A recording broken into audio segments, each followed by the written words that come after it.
হরে কৃষ্ণ বন্ধুরা, আশা করি সবাই ভালো আছেন। আজকে আমি একটি নতুন রেসিপি শেয়ার করব।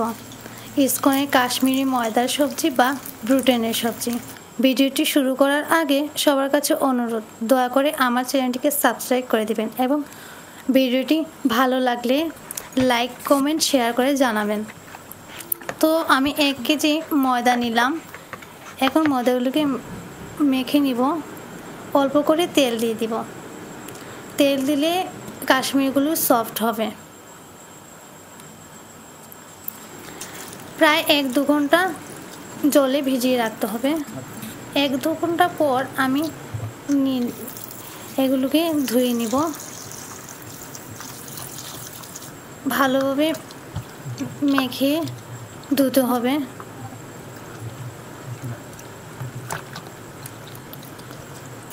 প্রায় 10 থেকে 12 বার ধুয়ে নিতে হবে।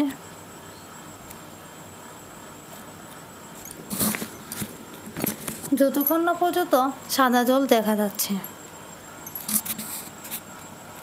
তো আমার কাশ্মীর ডোটা হয়ে গেল। এখন আমি কড়াইতে তেল দিয়ে দিলাম। গরম তেলে এগুলোকে ছেড়ে দিব। তো দেখতে পাচ্ছেন গরম তেলে দেওয়ার সাথে সাথে এগুলো ফুলে উঠেছে।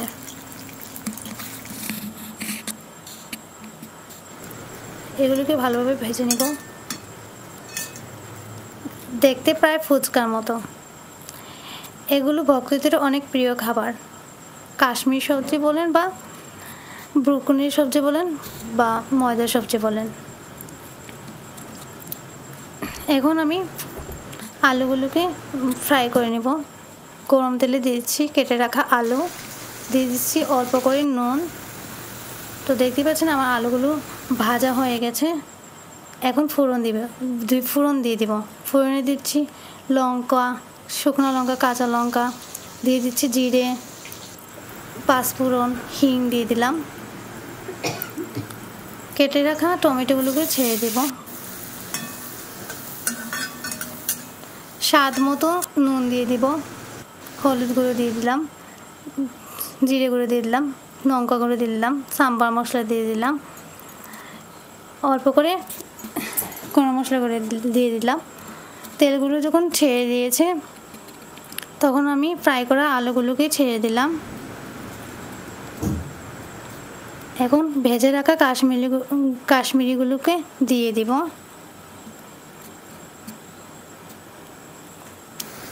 ভালোভাবে মিক্স করে নিলাম যাতে মশলাগুলো কাশ্মীরির সাথে গরম জল দিয়ে দিলাম। 5-10 মিনিটের জন্য আঁচ কমিয়ে রাখতে হবে। দিয়ে দিলাম ধনিয়া পাতা।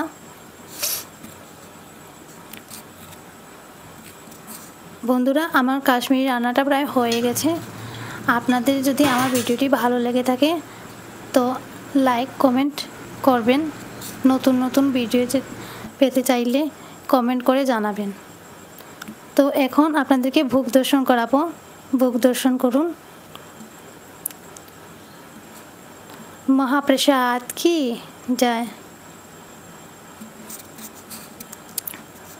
আমার ভিডিওটি ভালো লাগলে লাইক করবেন, কমেন্ট করে জানাবেন।